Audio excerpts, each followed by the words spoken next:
ले की कहानी जादू सा फसाना, हर बात में सच्चाई की कथा जमाना।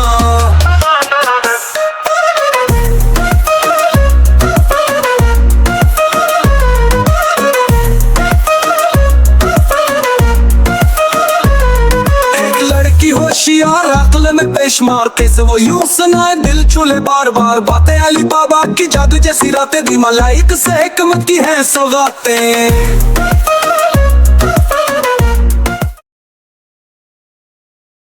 अस्सलाम वालेकुम, कैसे हैं आप सब? उम्मीद है अल्लाह के फजलो करम से बाहरियत व आफियत होंगे। आज हम कहानी सुनेंगे एक फकीर और ताजिर की।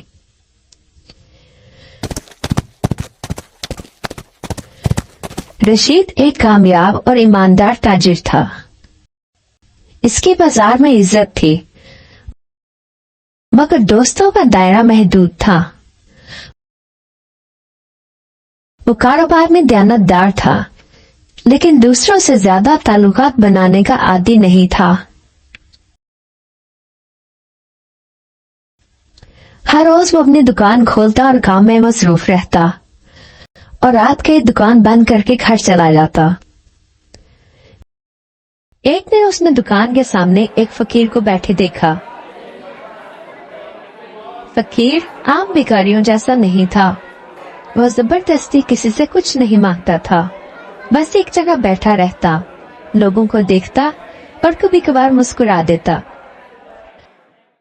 रशीद को कई दिनों तक वो फकीर नजर आता रहा और एक दिन उसे पूछ लिया, तुम रोज यहाँ बैठते हो, अगर किसी से मांगते क्यों नहीं?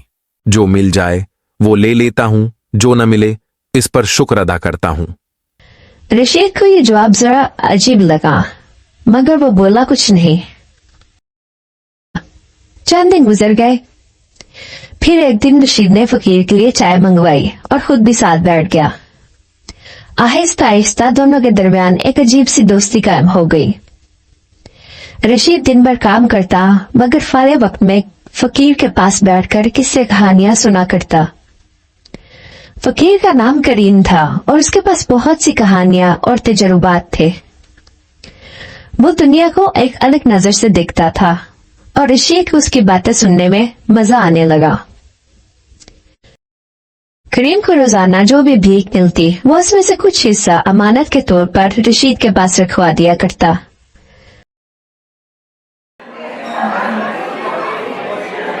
रशीद ने कई बार पूछा, ये तुम पैसे क्यों जमा कर रहे हो, कहीं लगाते क्यों नहीं?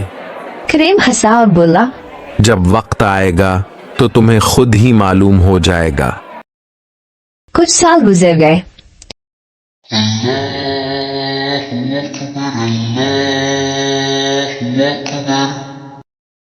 एक दिन करीम बीमार हो गया।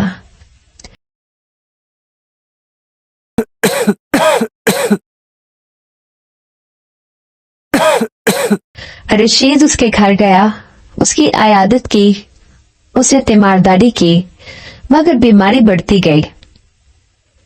आखिरी वक्त में करीम ने रशीद को बुलाया और कहा, सुनो दोस्त, जब मैं मर जाऊं तो मेरी सारी कमाई मेरी कब्र में रख देना। ये कैसी अजीब वसीयत है, पैसा तो जिंदों के काम आता है। बस मेरा आखिरी काम समझकर ये कर देना। रशीद ने वादा कर लिया। चंद दिन बाद करीम का इंतकाल हो गया। रशीद ने उसकी तदफीन का इंतजाम किया और उसकी तमाम कमाई कब्र में उसके साथ ही दफन कर दी।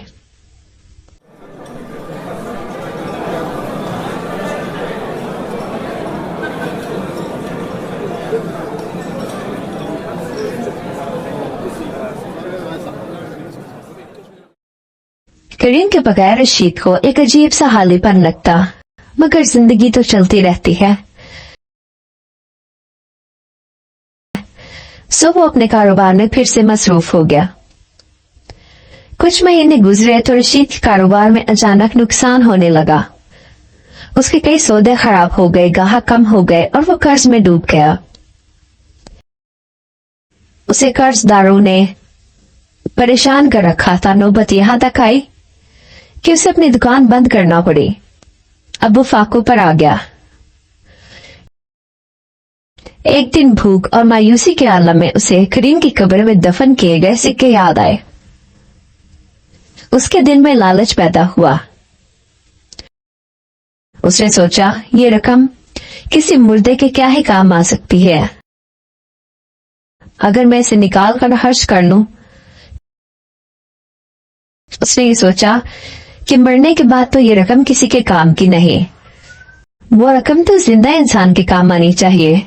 अगर मैं इसे निकाल कर खर्च कर लूं तो क्या हर्ज है।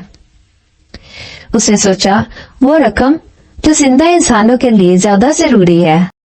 उसे शैतान ने बहकाया और वो रात के अंधेरे में कब्रिस्तान जा पहुंचा।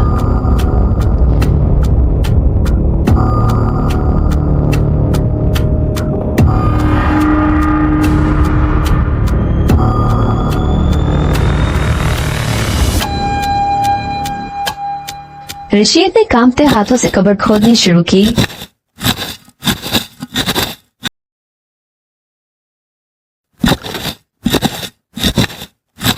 मिट्टी हटाने के बाद जब इसने पत्थर को सरकाया तो अचानक कब्र से खौफनाक शोला निकला और आसमान की तरफ बुलंद हो गया।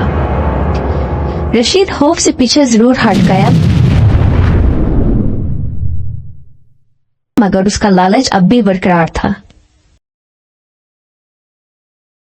उसने जल्दी में एक सिक्का उठाने की कोशिश की जो कि आग में तप रहा था, मगर जो ही हाथ उसका सिक्के पर पड़ा वो आग की तरह जलने लगा।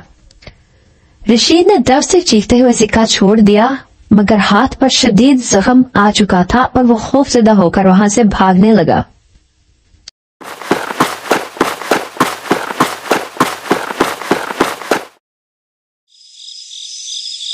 रास्ते में उसने अपने हाथ को पानी में डाला, मगर कोई काम न आया।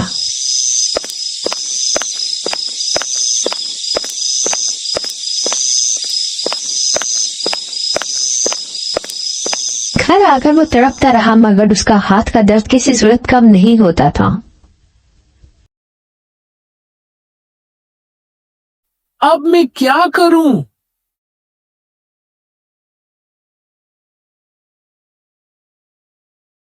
क्या मेरे हाथ का जख्म कभी ठीक होगा?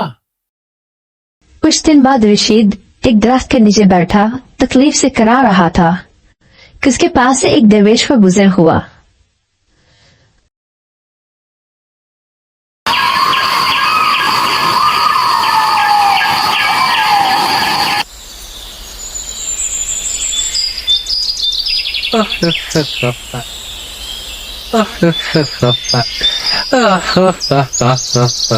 बेटा, क्या हुआ?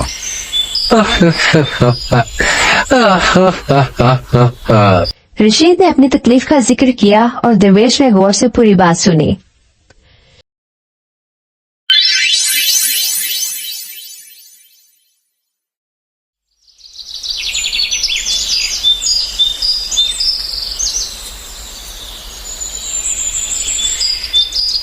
फिर वो मुस्कुराकर बोला, बेटा, तुम्हारा दोस्त सेहतमंद होने के बावजूद भीख मांगता था, यानी वो हराम कमाता था, इसीलिए उसकी कमाई जहन्नम की आग में बदल गई। बेटा, अल्लाह का निजाम ऐसा है कि जो हराम कमाए वो चाहे दफन भी हो जाए उसका अंजाम बुरा ही होता है। बेटा याद रखो, अगर एक सच्चे आंसू से जहन्नम की आग बुझ सकती है तो तुम्हारे गुनाहों की आग भी बुझ सकती है।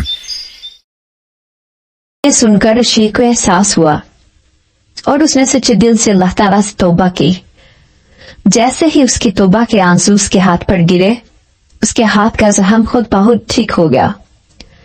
रशीद ने फिर से मेहनत की और कसम खाई, चाहे उसे कितना ही नुकसान क्यों ना हो जाए, वो कभी हराम की कमाई के बारे में सोचेगा भी नहीं। तो ये कहानी हमें क्या सबक सिखाती है? पहला ये कि हराम की कमाई कभी फायदा नहीं देती, बल्कि आखिरकार आपको नुकसान में ही छोड़कर जाती है। इंसान का लालच उसको बर्बाद कर देता है, लेकिन सच्ची तौबा अल्लाह की रहमत को अपनी तरफ जरूर मुतवज्जा करती है। इसलिए हमें मायूस नहीं होना चाहिए। तो अब हम मिलेंगे एक नई कहानी के साथ, और वो भी अपनी तातिमा के साथ। अल्फ लैला अल्फ लैला अल्फ लैला